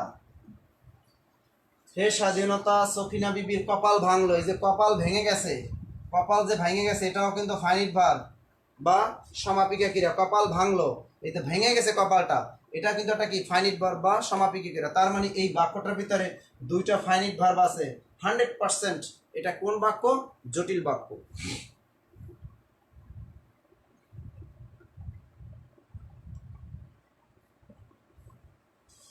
এরপরে প্রাথমিক সহকারী শিক্ষক নিয়োগ পরীক্ষা ছিল হাসান নিয়মিত পড়াশোনা করে বলে পুরস্কার পায়। সমাজসেবা অফিসার পরীক্ষা ছিল, সমাজসেবা অফিসার পরীক্ষা ছিল হাসান নিয়মিত পড়াশোনা করে বলে পুরস্কার পায়, পুরস্কার পায়। তাহলে কথাটা কি বললাম? হাসান নিয়মিত পড়াশোনা করে বলে পুরস্কার পায়। এটা সমাজসেবা অধিদপ্তর নিয়ে পরীক্ষা ছিল। তাহলে দেখেন, হাসান নিয়মিত পড়াশোনা করে বলে পুরস্কার পায়, এর ভিতরে কিন্তু কোথাও কোনো সাপেক্ষ সর্বনাম নাই, ওরা চালাক। তাহলে দেখি আমরা ভাগ খোঁজার চেষ্টা করি। হাসান নিয়মিত পড়াশোনা করে, এই যে পড়াশোনা করা, এই পড়াশোনা করা এটাই হলো একটা ফাইনিট ভার্ব। পুরস্কার পাওয়া, এই যে পুরস্কার পায়, এটা আর একটা ফাইনিট ভার্ব। তার মানে এটা অবশ্যই কি জটিল বাক্য। এরপরে দেখি, বাহ, এরপর একটা পরীক্ষা আসছে, সহকারী জজ নিয়োগ পরীক্ষা আসছে। যদি তোর ডাক শুনে কেউ না আসে তবে একলা চলো রে। আমি কি বললাম কিন্তু যে গান বাজনা বা কোনো কবিতার লাইন যদি উঠিয়ে দেয়, ওটা 95% বা 99%ই থাকে হলো জটিল বাক্যের উদাহরণগুলা। তাহলে বাক্যটা কি? যদি তোর ডাক শুনে কেউ না আসে তবে একলা চলো রে। যদি তোর ডাক শুনে কেউ না আসে তবে একলা চলো রে। বাক্যটা খেয়াল করি আমরা, যদি তোর ডাক শুনে কেউ না আসে তবে একলা চলো রে। হ্যাঁ, এটা এখানে কিন্তু অনেকে কিন্তু অ্যান্সারটা বলে ফেলছেন অলরেডি, যে এখানে কি সাপেক্ষ সর্বনাম আছে যদি, আর আছে কি তবে। আমাদের ভাগ খোঁজার দরকার নাই। তার মানে সাপেক্ষ সর্বনাম যদি আছে, তবে আছে, তার মানে এটা কোন বাক্য? জটিল বাক্য। এবার জনতা ব্যাংক নিয়োগ পরীক্ষা আসছে। যদি তারে নাই চিনি গো সে কি আমায় নিবে চিনে। অনেক রোমাঞ্চকর বাক্য তুলে দিচ্ছে কিন্তু তারা। তাহলে কি বাক্যটা বললো? যদি তারে নাই চিনি গো সে কি আমায় নিবে চিনে। যদি তারে নাই চিনি গো সে কি আমায় নিবে চিনে। রোমান্টিক একটা বাক্য বললো। কি বাক্য বললো? যদি তারে নাই চিনি গো সে কি আমায় নিবে চিনে। আপনি বাক্যটার ভিতরে খোঁজার চেষ্টা করেন যে এর ভিতরে সাপেক্ষ সর্বনাম আছে কিনা আগে। হ্যাঁ, এখানে কিন্তু আছে, যদি আছে, যে যদি সে কি, এবং যদি এবং সে কি, এটা কিন্তু আছে। তারপরেও যদি আপনি না পারেন, ভাগ খোঁজার চেষ্টা করবেন। ভাগ, যদি তারে নাই চিনি গো, এই যে চেনা, এটা ফাইনিট ভার্ব। সে কি আমায় নিবে চিনে, এই একটা চেনা, এটা একটা ফাইনিট ভার্ব। তার মানে দুইটা ফাইনিট ভার্ব আছে। তার মানে এটা হলো জটিল বা মিশ্র বাক্য। 26তম বিসিএস পরীক্ষা ছিল। যেই তার দর্শন পেলাম, যেই তার দর্শন পেলাম সেই আমরা প্রস্থান করলাম, সেই আমরা প্রস্থান করলাম। বাক্যটা কি? যেই তার দর্শন পেলাম সেই আমরা প্রস্থান করলাম। 26তম বিসিএস পরীক্ষা ছিল এই বাক্যটা। তাহলে এখানে সাপেক্ষ সর্বনাম খোঁজেন, যেই আছে সেই আছে, তার মানে আবার ভাব খোঁজার দরকার নেই। তার মানে এটা এখানে সাপেক্ষ সর্বনাম আছে, অবশ্যই এটা জটিল বাক্য। আশা করি অবশ্যই বুঝতে পেরেছেন যে জটিল বাক্য বা মিশ্র বাক্যটা কি। আবার একটু বলে দিচ্ছি, সরল বাক্য চেনার উপায় হলো একটা মাত্র সাবজেক্ট থাকবে বা সমাপিকা ক্রিয়া থাকবে, একটা মাত্র ফাইনিট ভার্ব থাকবে। আর জটিল বাক্যে অবশ্যই দুইটা বা অধিক ফাইনিট ভার্ব বা সমাপিকা ক্রিয়া থাকবে, এবং অবশ্যই একটা বাক্য আর একটা বাক্যের উপর ডিপেন্ডেন্ট থাকবে, এবং বাক্যের ভিতরে সাপেক্ষ সর্বনাম যুক্ত থাকতে পারে, নাও থাকতে পারে। এবার আমরা শিখব যৌগিক বাক্য। আজকে লাস্ট টপিক যেটা, সেটা হলো যৌগিক বাক্য। তাহলে আজকে আমাদের ক্লাসটা মোটামুটি শেষ হবে। এই প্রচুর পরিমাণে উদাহরণ আছে, আমি জটিল বাক্য আরও কিছু উদাহরণ বলে দিচ্ছি, পরীক্ষায় আসছে দেখবেন আপনারা পারেন। যেহেতু তুমি বেশি নম্বর পেয়েছো সুতরাং তুমি প্রথম হবে। 25তম বিসিএস পরীক্ষা ছিল, এখানে কিন্তু সহজেই পারতেছেন। যেহেতু আর একটা কি সেহেতু। আবার আসছে, যদি বৃষ্টি হয় তবে বের হব না। প্রকৌশল অধিদপ্তর নিয়োগ পরীক্ষা ছিল 2018 সালে। যদি বৃষ্টি হয় তবে বের হব না, এখানে কিন্তু যদি আছে তবে আছে। তার মানে এগুলো সহজ। এবারে আমরা শিখব যৌগিক বাক্য।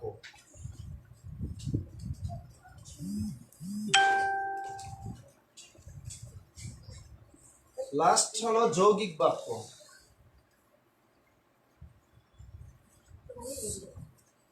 যৌগিক বাক্যকে ইংলিশে বলে কম্পাউন্ড সেন্টেন্স। এই যৌগিক বাক্যকে ইংলিশে বলে কম্পাউন্ড সেন্টেন্স। আমরা কিন্তু জানি যৌগিক বাক্য ইংলিশে কি বলে, কম্পাউন্ড সেন্টেন্স। এই যৌগিক বাক্যটাও কিন্তু সহজ না।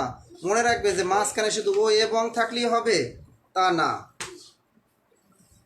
এই যৌগিক বাক্যটা হলো যে এখানে দুই বা ততোধিক বাক্যগুলো কি হবে, অবশ্যই এখানে দুইটা বাক্য থাকবে। এই দুইটা বাক্য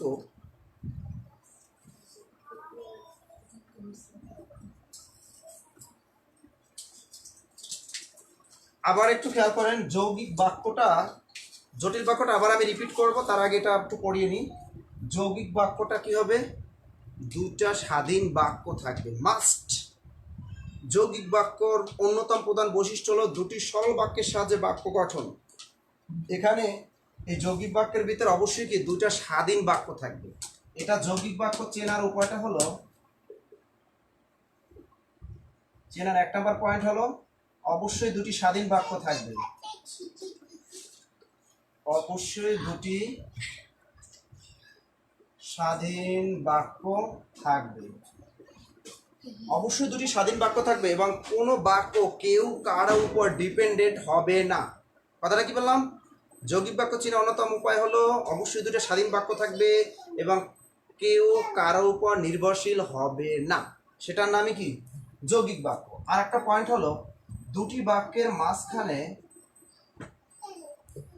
বাক্যের মাঝে কি থাকবে? ও এবং, এগুলো লিখে রাখেন, ও এবং, আর, কিন্তু, নতুবা, সুতরাং, এগুলো লিখে রাখেন। আপনাদের কাছে যে বই আছে এগুলো লেখা নাই কিন্তু। নইলে, তবু, বরং, তবে, বরঞ্চ, পরন্তু,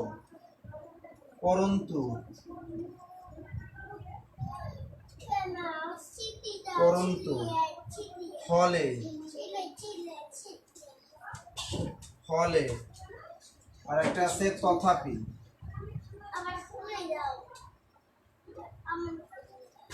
আপনাদের কাছে যে বইটি আছে আমি আগেই বলেছি ওই বইটাই শুধু দেয়া আছে ও এবং আর। এইগুলো যদি, এই তিনটা যদি কোনো বাক্যের মাঝখানে আছে সেটাই কি? যৌগিক বাক্য।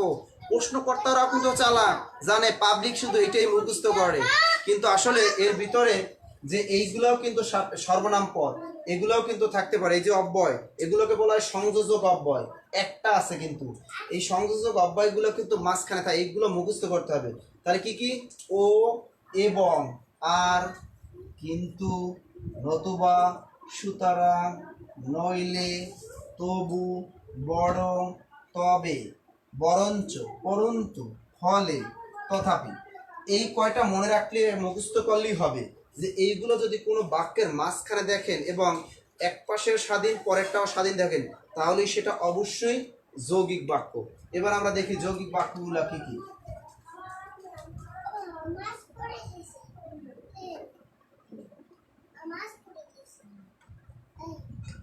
খাদ্য অধিদপ্তর নিয়োগ পরীক্ষা আসছিল, সে বলতে চায় তথাপি বলে না। দেখেন, খাদ্য অধিদপ্তর নিয়োগ পরীক্ষা এরা দিয়ে দিয়েছে, এখানে কিন্তু ও এবং আর আছে নাই। আপনাদের বইয়ে তো ওই তিনটাই দেওয়া, কিন্তু ও এবং আর কিন্তু নাই। তার মানে তারা বাক্যটা বানিয়ে দিয়েছে যে এখানে সে বলতে চায় তথাপি বলে না। এখন সে বলতে চায়, বাক্যটা আবার একটু লিখে দিচ্ছি, সে বলতে চায় তথাপি বলে না। দেখেন এখানে দুইটা এখানে কিন্তু এইটাই হলো সংযোজক অব্যয়। এটাকে বলা হয় কি? সংযোজক অব্যয়। সে বলতে চায়, একটা স্বাধীন বাক্য, আর বলে না একটা স্বাধীন বাক্য। তার মানে দুইটা স্বাধীন বাক্য মাঝখানে যুক্ত হলে কি দ্বারা? অবশ্যই সেটা যুক্ত হলো সংযোজক অব্যয় দ্বারা। এটার নামই হলো যৌগিক বাক্য। আর আবার উদাহরণ দেখি, লোকটি ধনী কিন্তু কৃপণ। এটা হলো পরিবার পরিকল্পনা নিয়োগ পরীক্ষা আসছিল, এটা কিন্তু সহজ আসছিল কি, লোকটি ধনী বাট কৃপণ, কিন্তু কৃপণ। এটা কিন্তু আছে, এটা সহজেই কিন্তু টিক দিয়ে আসতে পারছেন। যারা চাকরি পরীক্ষায় দিচ্ছেন এটা সবাই পারছেন, কারণ মাঝখানে কি আছে, কিন্তু আছে, তার মানে ওটা হলো যৌগিক বাক্য। 18তম বিশেষ পরীক্ষা আসছিল, তার বয়স বেড়েছে কিন্তু বুদ্ধি বাড়েনি। এখানে কিন্তু আছে, অনায়াসে টিক দিয়ে আসতে পারছে, সহজ। এরপরে দেখেন, সে যেতে চায় তথাপি বসে আছে, এটা সহজ, তথাপি আছে। পরীক্ষায় উত্তর লিখবো অথচ কালই ফুরিয়ে গেল। চট্টগ্রাম বিশ্ববিদ্যালয়ে ভর্তি পরীক্ষা ছিল, ওটা দেখি তো। পরীক্ষায় উত্তর লিখবো, পরীক্ষায় উত্তর লিখবো অথচ কালই ফুরিয়ে গেল, কালই ফুরিয়ে গেল। তাহলে এই জিনিসটা খেয়াল করেন, কি বললাম, পরীক্ষায় উত্তর লিখবো অথচ কালই ফুরিয়ে গেল। এখানে সংযোজক অব্যয় কোনটা, এই যে অথচ। আর দেখেন, পরীক্ষায় উত্তর লিখবো, এ একটা স্বাধীন বাক্য, কালই ফুরিয়ে গেল এই একটা স্বাধীন বাক্য। তা দুইটা স্বাধীন বাক্য, এই দুইটা বাক্য কারো উপর কিন্তু ডিপেন্ডেন্ট না। এর মাঝখানে যুক্ত হলো কি দেয়া, অথচ সংযোজক অব্যয় দ্বারা যুক্ত হলো, এটাই হলো যৌগিক বাক্য।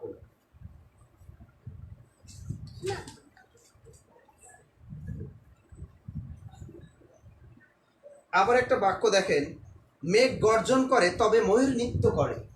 এই বাক্যটা কিন্তু বারবার পরীক্ষায় ঘুরিয়ে ঘুরিয়ে আসে। বাক্যটা কি বললো,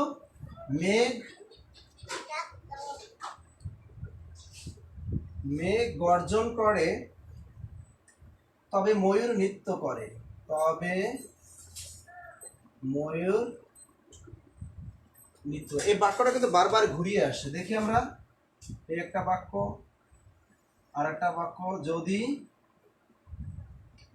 মেঘ গর্জন করে তবে ময়ূর নৃত্য করে। এরপরে আরেকটা দেখি, মেঘ গর্জন করলে ময়ূর নৃত্য করে, ময়ূর নৃত্য করে। এই বাক্যটা বিভিন্ন চাকরি পরীক্ষায় ঘুরিয়ে ঘুরিয়ে আসে, তার মানে মুখস্থ করলে হবে না।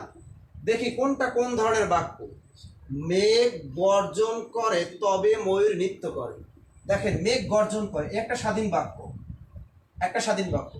ময়ূর নৃত্য করে একটা স্বাধীন বাক্য, একটা স্বাধীন বাক্য। ময়ূর নৃত্য একটা স্বাধীন বাক্য, মেঘ গর্জন করে একটা স্বাধীন বাক্য।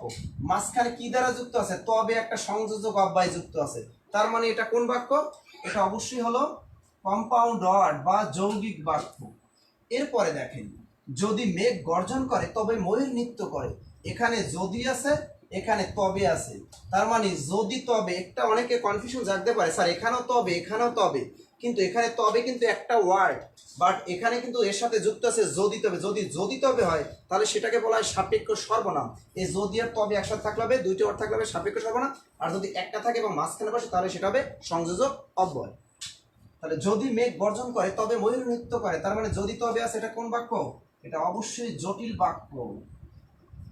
এবারে, মেঘ গর্জন করলে ময়ূর নৃত্য করে, এই ভিতরে দেখেন তো ভেজাল লাগছে, এটা কি দেখি, এর ভিতরে ভার্ব আছে কোনটা, মেঘ গর্জন করলে, করলে এটা হলো অসমাপিক ক্রিয়া।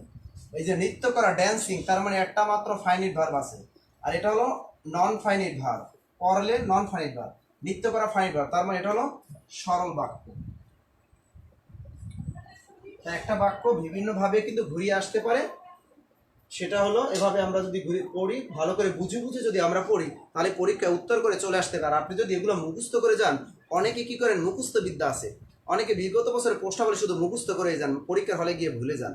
এই মুখস্থ করা চলবে না, কারণ বাক্য থেকে কখনো একটা বাক্য রিপিট করে এর কথা খুবই কম।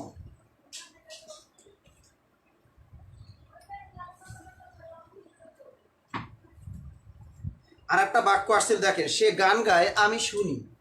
একটু বাক্যটা খেয়াল রাখেন, সে গান গায়, সে গান গায় আমি শুনি। চালাক কাকে বলে? এই বাক্যটার ভিতরে কি নাই? কোনো সংযোজক অব্যয় নাই, তার মানে ওরা সংযোজক অব্যয় উঠিয়ে দিয়েছে। চালাক। সে গান গায় একটা স্বাধীন বাক্য, আমি শুনি এই একটা স্বাধীন বাক্য, এটাও স্বাধীন বাক্য, এটাও স্বাধীন বাক্য, মাঝখানে সংযোগ অব্যয় নাই, উজ্জ আছে। তাহলে এখানে কি আছে? সে গান গায় এবং আমি শুনি। এখানে একটা এবং বসানো যায় না? যায় কিন্তু। সে গান গায় এবং আমি শুনি, এটা কিন্তু চালাকি বুদ্ধি। সে গান গায় একটা ফাইন, এখানে এটা স্বাধীন বাক্য, আমি শুনি একটা স্বাধীন বাক্য, দুইটা স্বাধীন বাক্য, সংযোগ অব্যয়টা এখানে উজ্জ রেখেছে, এটার নাম হলো যৌগিক বাক্য। আজকে ক্লাস এ পর্যন্তই। এখন আমি আবার একটু আপনাদের রিপিট করে দিচ্ছি আজকে, যে গঠন অনুসারে বাক্য হলো 3 প্রকার। সরল বাক্য, সরল বাক্যকে চেনার উপায় কি? যে বাক্যে দেখবেন একটা মাত্র ফাইনিট ভার্ব বা সমাপিকা ক্রিয়া থাকবে, সেটাই হলো সরল বাক্য। এরপরে চলে গিয়েছিলাম আমরা জটিল বা মিশ্র বাক্য। জটিল বা মিশ্র বাক্য চেনার উপায়টা কি? অবশ্যই এখানে 2টা বাক্য থাকবে এবং একটা বাক্য আর একটা বাক্যের উপর নির্ভরশীল থাকবে। ওটা দ্বারা আপনি যদি না বুঝতে পারেন, সহজ কথায় জটিল বাক্য চেনার উপায় হলো এই বাক্যে অবশ্যই 2টা ফাইনিট ভার্ব থাকবে, এর বেশি থাকতে পারে। অবশ্যই 2টা ফাইনিট ভার্ব বা সমাপিকা ক্রিয়া থাকবে এবং অসমাপিকের অনেকগুলো হতে পারে। এটা হলো জটিল বাক্য চেনার উপায়। এবং 2 নম্বর পয়েন্ট হলো এই জটিল বাক্যের মাঝখানে, প্রথমে এবং মাঝখানে সাপেক্ষ সর্বনাম যুক্ত থাকতে পারে। যেমন যে, সে, যাহা, তাহা, যিনি, তিনি, যেই না, অমনি, যদিও, তবে, বটে, কিন্তু, নতুবা, অথবা, সেই জন্য। এই রকম যদি 2টা দেয়া থাকে তাহলে সেটা হবে সাপেক্ষ সর্বনাম দ্বারা যদি যুক্ত থাকে। যেমন যদি তুমি, যদি বৃষ্টি আসে তবে আমরা বাহিরে বের হব না। এরকম যদি, তবে দ্বারা সাপেক্ষ সর্বনাম দ্বারা যুক্ত থাকে তাহলে সেটা হবে জটিল বা মিশ্র বাক্য। এরপরে সর্বশেষ সংযোজক অব্যয় দ্বারা যুক্ত থাকবে কোনটা? যৌগিক বাক্য। যৌগিক বাক্য চেনার উপায় হলো, হ্যাঁ এখানেও কিন্তু ফাইনিট ভার্ব 2টা বা 3টা থাকতে পারে, কিন্তু এটা চেনার উপায় 1 নম্বর পয়েন্ট হলো এখানে অবশ্যই 2টা ভার্ব মানে 2টা বাক্য থাকবে এবং 2টা বাক্য স্বাধীন, একটা বাক্য আর একটা বাক্যের উপর নির্ভরশীল থাকবে না। অবশ্যই 2টা স্বাধীন বাক্য দ্বারা যুক্ত হবে যৌগিক বাক্য। এবং এই 2টা স্বাধীন বাক্যের মাঝখানে থাকতে পারে কি? সংযোজক অব্যয়। সংযোজক অব্যয়গুলো কি? ও, এবং, আর, নতুবা, অথবা, বরং, কিন্তু, বরঞ্চ, তথাপি, পরন্ত, নচেত, এগুলো মাঝখানে যদি যুক্ত থাকে তাহলে সেটা যৌগিক বাক্য। আশা করি আজকে ক্লাসটা অনেকে বুঝতে পেরেছেন। আর যদি কারো সমস্যা থাকে আমাকে মেসেঞ্জারে নক করবেন। সবাইকে অসংখ্য ধন্যবাদ আমাদের সাথে থাকার জন্য। ধন্যবাদ জানাচ্ছি বিসিএস কনফিডেন্স খুলনা ব্রাঞ্চকে আমাকে সুযোগ দেওয়ার জন্য, আজকে ক্লাসটি নেওয়ার জন্য। আবার আপনাদের সামনে হাজির হব আরও বাংলা ব্যাকরণ এবং সাহিত্যের কঠিন কঠিন টপিক নিয়ে। আপনাদের কাছে যে ব্যাকরণের যে অংশটা কঠিন মনে হবে বা সাহিত্যের যেটা টপিকটা কঠিন মনে হবে, আপনারা ওইটা ব্রাঞ্চকে অবশ্যই, আমাদের যে মিলন ভাই আছে, মিলনকে আপনারা অবশ্যই নক করবেন। কবির স্যার আছে, আমিও সেটা আবার আপনাদেরকে সহজ করে বোঝানোর চেষ্টা করব। আজ তাহলে এ পর্যন্তই। আল্লাহ হাফিজ।